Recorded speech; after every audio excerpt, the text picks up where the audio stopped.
Σήμερα στο λεπτό ήρθε η μέρα να κάνουμε το Part 2. Ήρθε η ώρα να δούμε και άλλα προϊόντα που υπάρχουν στο κατάστημα.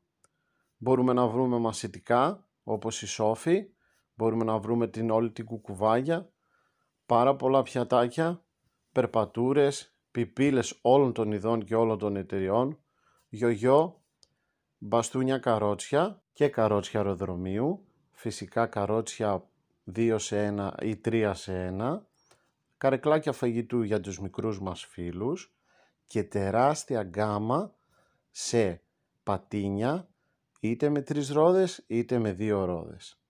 Φυσικά η μεγάλη έκθεση στο υπόγειο μας εντυπωσίασε με όλα τα ποδήλατα για όλες τις ηλικίες. Και ήρθε και η ώρα για το giveaway. Ένας τυχερός τυχερή θα κερδίσει αυτό το παιχνίδι της Tuki Toy.